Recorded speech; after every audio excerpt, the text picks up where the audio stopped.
आज हम बात करने वाले हैं डेविड मूवी के बारे में, जो कि 2017 में रिलीज हुई थी। ये मूवी जैक नाम के लड़के की सेक्सुअल लाइफ को एक्सपोज करती है, जो कि इन सब बातों में फुली एडिक्टेड हो गया है और फिर वो अपने डेविड माइंड की बातें सुनकर बहुत सारी लड़कियों के साथ सेक्स करता है। तो अब आगे क्या होता है ये हम मूवी में देखेंगे। तो चलिए मूवी स्टार्ट करते हैं। तो मूवी की शुरुआत में हम जैक नाम के लड़के को देखते हैं, जो कि अपने रूम में कुछ पॉर्न क्लिप्स देखकर मास्टरबेशन कर रहा था। फिर शाम को जैक बाहर घूमने चले जाता है और तब उसके डेविड माइंड में किसी के साथ इंटीमेट होने का ख्याल आने लगता है। फिर तभी वो एक एटीएम के पास रुक जाता है और फिर कुछ देर बाद वो अपने अपार्टमेंट में चला जाता है। वहां जाने के बाद वो अपने एक नेबर से मिलता है। वो उसके साथ कुछ देर बात करता है और फिर तब वो लेडी जैक से कहती है कि क्या कल तुम शाम को मेरे घर आ सकते हो। हालांकि वो उसे अपने घर इंटीमेट होने के लिए बुला रही थी, लेकिन तब जैक उसे मना कर देता है और उसे कहता है कि मैं कल बिजी हूँ। फिर तब वो लेडी वहां से चली जाती है। फिर जैक भी अपने रूम में चला जाता है और फिर तब उसका डेविड माइंड सोचने लगता है कि अब जैक को किसी के साथ इंटीमेट होना है। कि तभी जैक एक प्रोस्टिट्यूट को कॉल करता है और उसे $200 की ऑफर देकर अपने रूम में बुलाता है। कुछ देर बाद वो प्रोस्टिट्यूट जैक के घर आती है। तब जैक उसे अपने बेड पर बैठाता है। फिर कुछ देर बाद वो उसके करीब जाता है और उसके सारे कपड़े निकाल कर उसके साथ इंटीमेट होने लगता है। हालांकि जब वो उस लेडी के साथ इंटीमेट हो रहा होता है, तब वो उस लेडी की जगह अपनी बहन को इमेजिन करने लगता है और फिर कुछ देर बाद वो अपना कॉक उस प्रोस्टिट्यूट के मुंह में देकर मास्टरबेशन करता है। फिर इस सब के बाद वो लेडी फिर से अपने कपड़े पहन लेती है और फिर जैक से $200 लेकर वहां से चली जाती है। लेकिन उस लेडी के साथ इंटीमेट होने के बाद वो थोड़ा डिसअपॉइंट फील करता है और इसीलिए वो वहां से एक लेडी के पास चला जाता है। वहां जाने के बाद वो लेडी पहले तो जैक को उसकी एज पूछती है और फिर उसे अंदर बुलाती है। अंदर आने के बाद वो उसे बेड पर बिठाती है और फिर वो जैक को बेरहमी से मारने लगती है। वो लेडी उसे एक स्लेव की तरह पनिश करने लगती है। फिर कुछ देर बाद वो वहां से निकलकर अपने दोस्तों से मिलने जाता है। फिर वो सब मिलकर एक रेस्टोरेंट में जाते हैं, जहाँ पर जैक का फ्रेंड उसे पूछता है कि तुम्हारी आंख पर ये निशान कैसा है। तब जैक उसे कहता है कि वो बहुत लंबी स्टोरी है।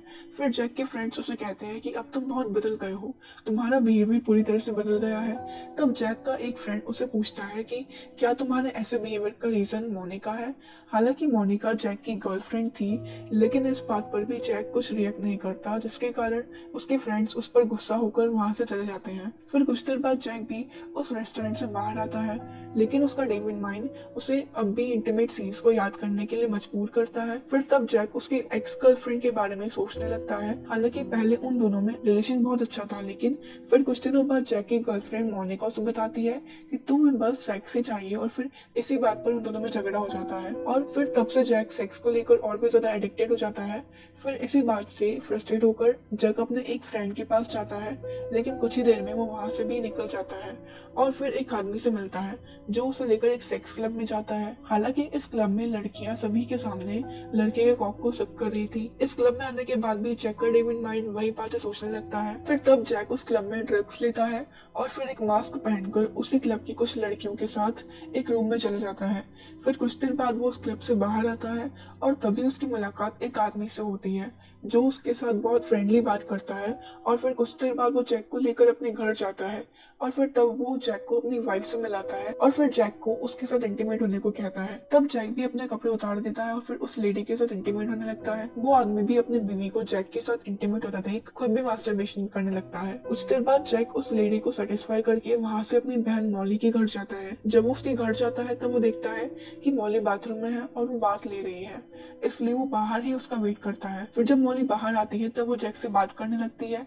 वो जैक को अपने डिवोर्स के बारे में बताती है और फिर वो उसे मोनिका के बारे में भी पूछती है, लेकिन इन सब पर जैक कुछ रिएक्ट नहीं करता, इसलिए वो जैक को एक डायरी देती है जो उसने उससे लाई थी। जैक उस डायरी को देखता है और फिर उसे साइड में रख देता है और फिर तब वो मॉली के करीब आने लगता है। ये सब देख मॉली अनकंफर्टेबल फील करती है, लेकिन फिर भी वो उसके करीब आता है और फिर उसे बेड पर लिटाकर उसके साथ रेप करने लगता है। मॉली उसे रोकने की काफी कोशिश करती है, लेकिन फिर भी जैक उसके साथ इंटीमेट हो जाता है। फिर अगले दिन वो अपनी एक्स गर्लफ्रेंड मोनिका के पास जाता है और फिर उसे कहता है कि तुमने सही कहा था, मैं सिर्फ सेक्स एडिक्टेड हूँ और इसी के चलते मैंने अपनी ही बहन मॉली के साथ रेप भी किया है।